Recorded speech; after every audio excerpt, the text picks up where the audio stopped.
teachers of Reddit. What's the difference between 1997, 2007, and 2017 students? 97. Sarcastic, grungy, smoking more cigarettes, more cliquey and edgy. 07. Petty, attention-starved, overwhelmed, but much nicer. 17. Under so many layers of irony and memes they don't even know who they are anymore or care. There's no point in being creative or devolving a personality. Anything you could think of has already been done. Devices and helicopter parenting, which doesn't mean parents who are intensely concerned about their children's futures, but parents who never leave their damn kids alone.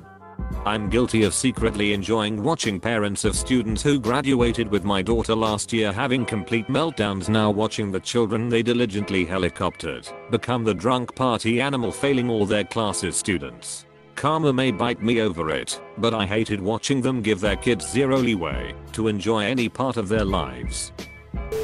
My dad taught middle school from 1968 to 2004. When he retired I asked him what changes he saw in students from the beginning of his teaching career to the end. He answered, "The kids never changed. A teenager is always a teenager. The parents, however, changed dramatically. They used to respect teachers and side with us in disciplinary matters, but now they think their kids are perfect, and we are wrong.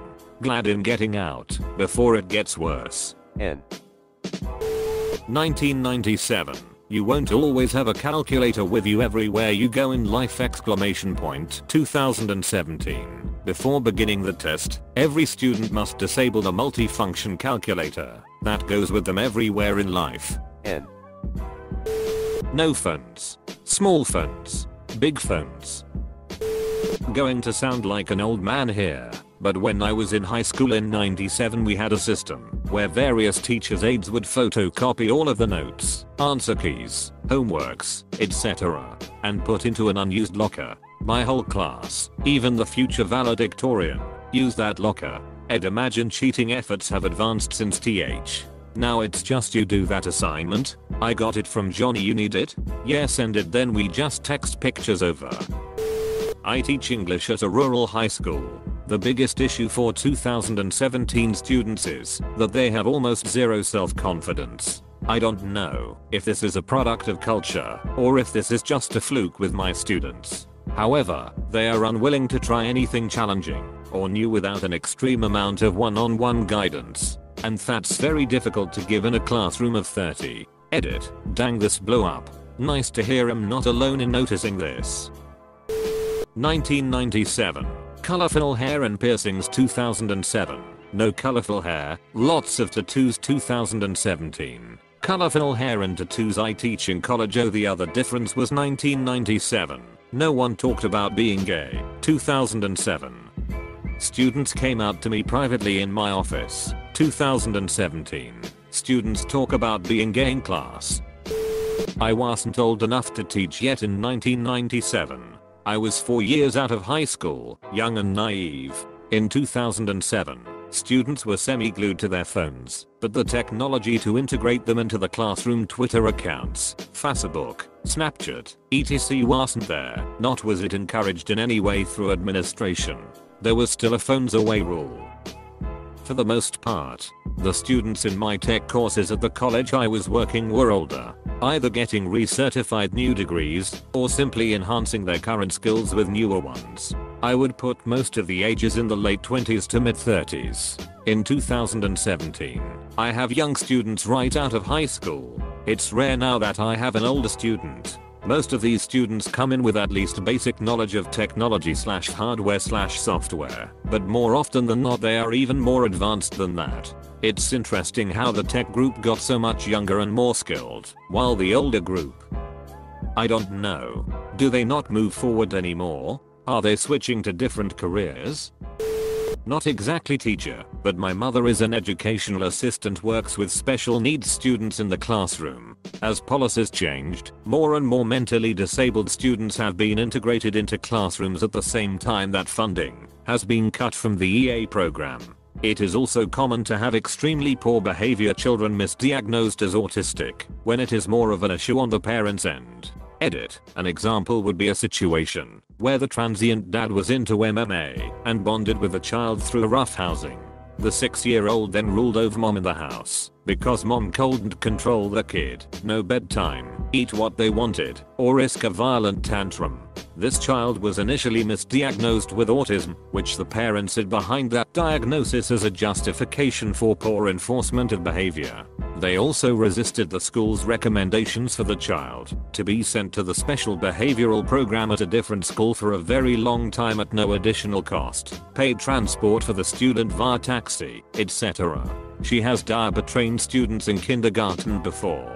When my mom started her job, she actually taught these students basic skills, obviously student dependent, based on their issue and level of cognition. Now her job is almost entirely behavior management. It's gone from how can I teach this child to what schedule and methods can we use to prevent a meltdown. She generally gets kicked, sworn at, and bruised every day from elementary aged special needs students who are suffering from lack of support in schools and at home. She's not a very strong lady and is at major risk of injury from using holds to restrain these students when they are at risk of hurting themselves or other students. The other faculty seem to have adopted the ministry's stance that the EAs are non-essential. She's worked at schools where they were not permitted at staff meetings. Edit. To clarify, this is more the principal who adopted this stance. The teachers are extremely supportive and work with my mother and defend EAs. Parents now turn against them because all they hear from their behavioral child is that Mrs. is mean. Edit. Example would be if she stops the student from eating the entire contents of their lunch bag at morning recess because the student has food hoarding issues. Before you mention it, Children's Ed was involved with this case. But the student goes home and tells mom that Mrs. won't let them eat, and mom gets mad. She's trying to tough it out until retirement in 6 years, but she hates her job every day. It's not the same one she signed up for. Graduated HS in 93. Taught middle school. I noticed a definite change regarding phones/social media. Went through the whole adjustment of no one having a phone to trying to enforce rules about phones to just dealing with them. From a teacher's perspective, I'd like to smash youth shoot out of their phones when they're using them in class. Kids think they are sneaky, some are really not. Anyway, went from kids being dicks about phones to now being cool and better about being polite about it. Definitely more parental involvement now as opposed to 10 years ago. I feel students today want to be told exactly what to do and won't risk trying to figure it out on their own. My husband just hired 2 assistants who are 22 and 23 in his job. He says they are constantly needing guidance for stuff they should be able to figure out on their own. It's just interesting that he is seeing it as well and has nothing to do with education. Students today are more aware of social issues. Most kids in 1997 weren't thinking about equality and immigration or anything political. Now kids are much more informed and mostly more tolerant. Kids today do not seem to care about being outside as much. Probably we see the media overdose has everyone convinced there's a pervert or murderer behind every bush. I find myself spending ridiculous amounts of time on my phone looking at Reddit and other digital entertainment. It is strange to realize how it feels like a waste of time. In 1997 this was not a problem. So, it is not just changing students, it is a change in all of us. Teaching has certainly become a lot cooler as far as the technology goes. Not so much with the administrative interference. 97. Little regard to terrorism. 07. Remember 9/11 ? 17. Can you explain what 9/11 was? I wasn't born yet. As a history teacher it's been interesting and difficult trying to instill the gravity of events to people who weren't even born at the time. I imagine it was a similarly strange scenario for teachers who taught during the attack on Pearl Harbor or the assassination of JFK. Strange to have major life events turn to just another historical story for kids within a few short years. At the same time, it gives me motivation to keep teaching with the same passion, as if the events just happened, so kids continue to understand its importance. Everybody is going tech, so I'll go with cultural. All teens rebel. They all think they have it right and the grown-ups have it wrong. But they show it differently. In 97 the prevailing word was anger. I hate the way things are. Kids were harsher, meaner. Being nasty was the way to show you're cool. I saw a lot of kids get their kicks out of breaking the Santa illusion for grade schoolers, for example. 17 kids are much nicer to each other. Think of the music of the time, Smashing Pumpkins, and the like. In spite of my age, I'm still just a rat in a cage in 07. The word was mope. Kids were softening up, being nicer to each other, but also getting more into the sadness is beautiful kind of thing. They weren't angry at the adults so much as they just wanted them to go away and hide into their hoodies. Leave me alone to my solitude. Consider the way emo was huge at this time. In 17, kids are much nicer to each other. They're kind to young kids and friendlier in general. But there's this strange undercurrent of competition to be the most good person, which leads to the weird yes mayonnaise's agenda, if that's how you identify kind of thing. In 17, kids want to explain to the grown-ups how they're all bigots. They also handle failure far worse than previous generations. 17 kids try harder and genuinely want to succeed in ways that the 97 kids didn't. In 97 you were cool if you avoided working hard and didn't care if you failed. But 97 kids also recovered from adversity faster. They didn't bruise as easily. They were harder, meaner kids, but also didn't quit as easily and thrived on constructive criticism. Now there's bits of each of these personality types in every year. There were nice kids who were also soft in 97, and there are mopey emo types now. But the prevailing culture shifted these ways. I see a lot of people in this thread mentioning how high schoolers these days aren't as creative or don't take risks as often, or can't figure stuff out on their own. I'm a high school senior, and I can only speak from my perspective, but for me, I'm hesitant to take risks because the consequences are so great. Let's say that I wanted to take a challenging IB class and try to push myself a little harder. If I fail or get a poor grade, that drags down my GPA and can seriously mess up my options for the future. If college admissions see a 3.0 and a 3.2 from applicants from the same background, they'll probably take the 3.2. So bam. Because you took a risk, you can't get into the college you wanted to. Colleges don't see that you challenged yourself and took a risk and learned from your failure. They see the failure itself and dismiss you for it. That mindset, one of, you have to be perfect and don't mess this up or else, is one that I see all over. So much is expected of me that it's hard to take risk and deal with failure because not only do you have yourself to beat up over it, but everyone around you also berates you for it. It's hard to take risks when it seems like your entire self-worth and future is at stake. Standard disclaimer, I was not in school before the 2000s. This is my experience as a student and member of the younger generation. Edit. A lot of people are giving advice directly to me. First of all, thank you. It's really nice that y'all are giving that away so freely and with good intentions. Secondly, the trends and examples I wrote about don't necessarily pertain to me, so while the advice is dearly appreciated, I was simply writing about the things I see in my classmates and around me. Electronics. Hands down. They are the most wonderful gift and the biggest handicap at the same time. Too many students use them as crutches or distractions instead of using it as a tool. Not exactly what you're looking for, but I have a story to share. My father graduated high school in the mid-60s. After graduation, he and a few friends rented a sailboat and went from the Carolina coast to the Bahamas. Young free healthy men spent a few days sailing, a week on the beach, and sailed home. When I graduated, shortly after 9/11, I tried to repeat this trip with a few of my friends. No one would rent their sailboat to a couple 18-year-olds. I guess societal trust has changed. We finally find one through a friend of my father and set sail for the Bahamas.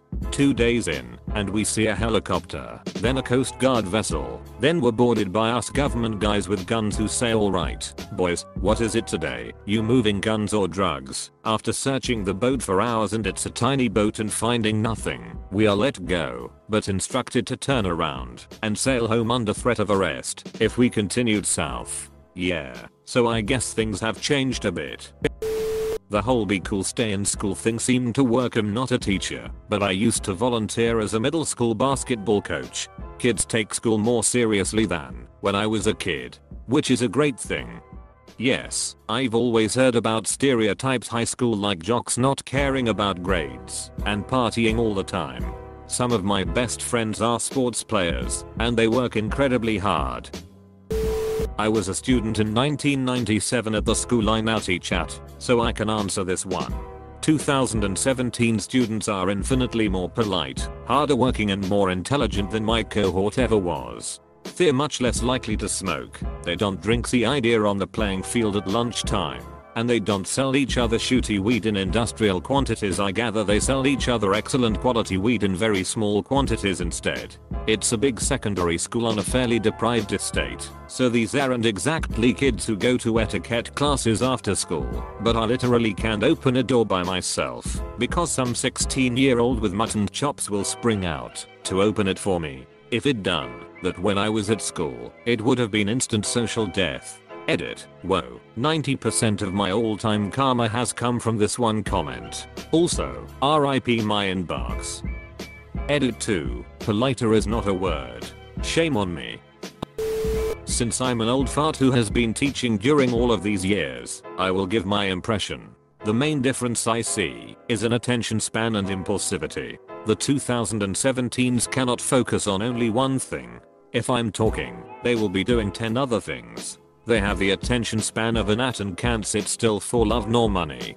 But if I stop and ask what I just said, they can usually quote me word for word. I've seen an exponential increase in attention deficit and vestibular issues. But the really strange thing is they just don't seem curious. Maybe they are so bombarded with information they don't need to be. Where kids before would ask lots of questions, want to know, and find out things, the 2017s just seem like flatliners who could care less. Content knowledge has been watered down because they can just Google it, but they don't. If I had Google at their age, I would have been in heaven. 2017s can literally find out anything in the world they want to know at the touch of a few buttons, and they just can't be bothered. Or can't still long enough to do it. There's one elementary teacher's take.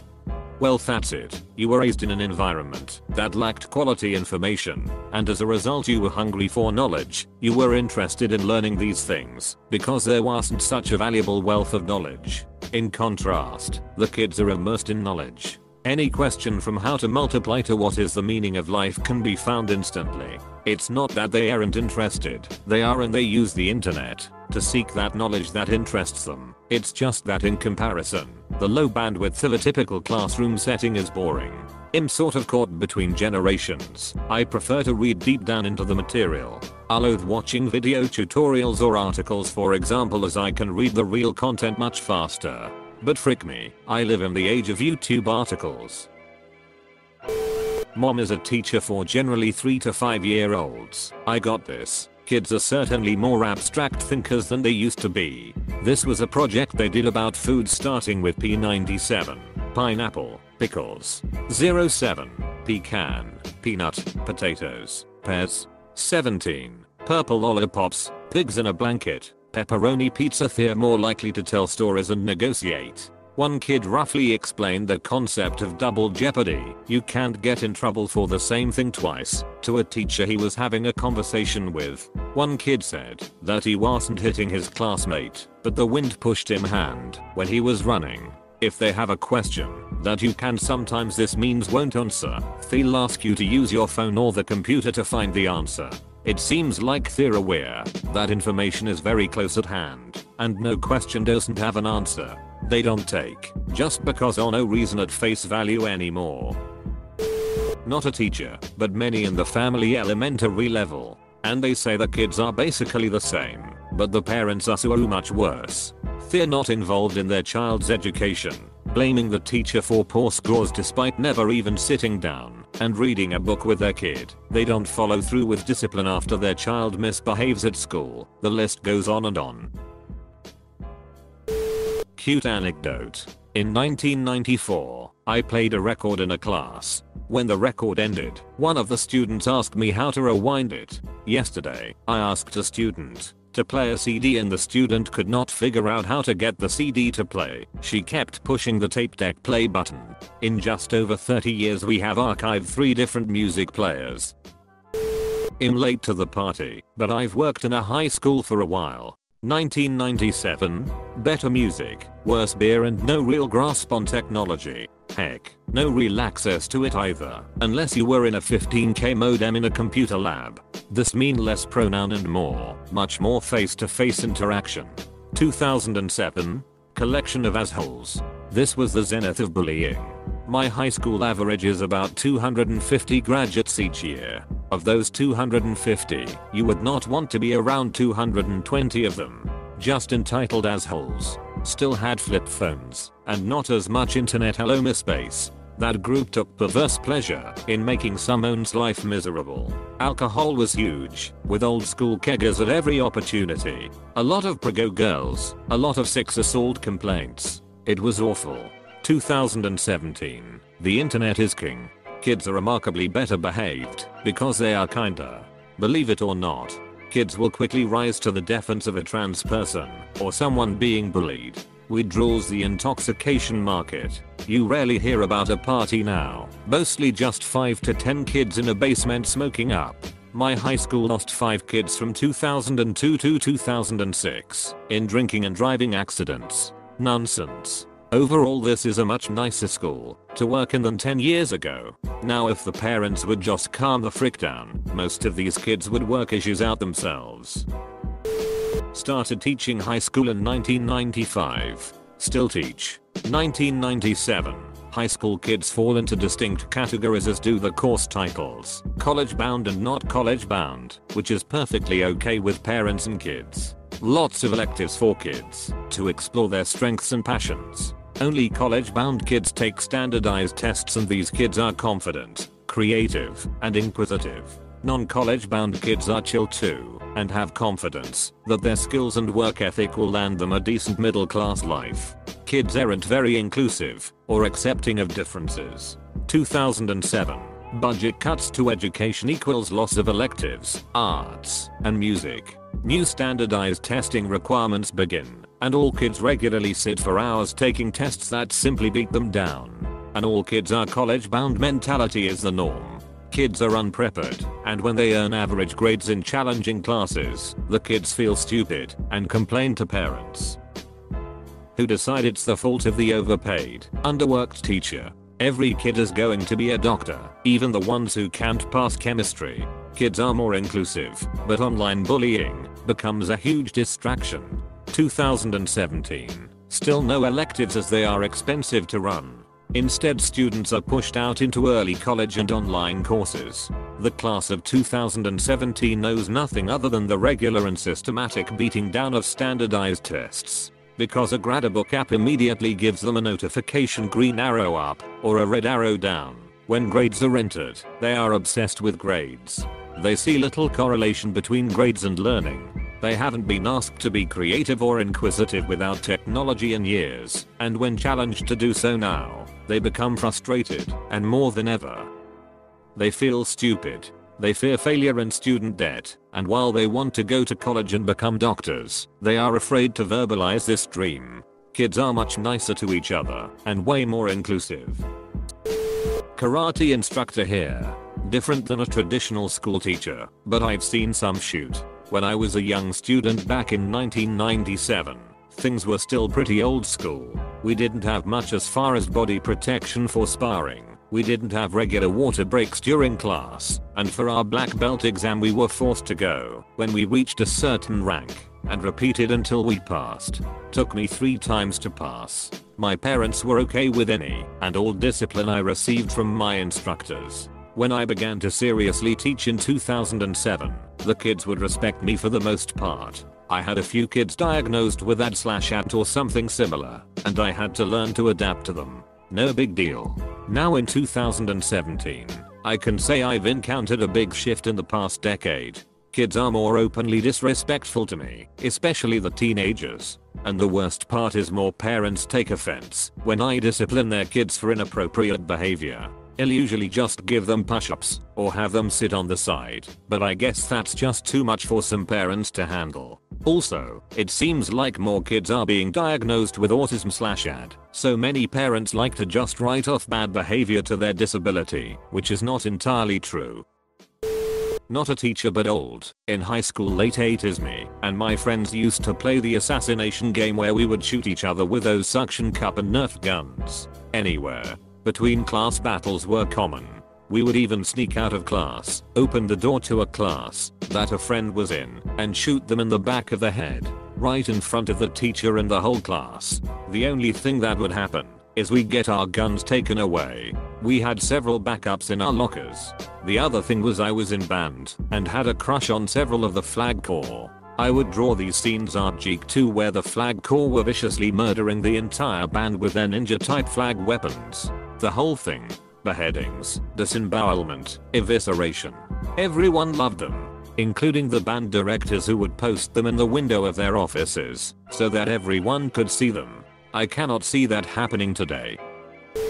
97. After high school I can go to college if I want to or not, and easily find a job either way. 07. After high school I need a college degree, but it's going to put me in serious debt and my job prospects are low. 17. I think I want to go to college, but I don't know what for, and I really don't want to go unless it'll lead directly to a high paying job, because my debt will be so high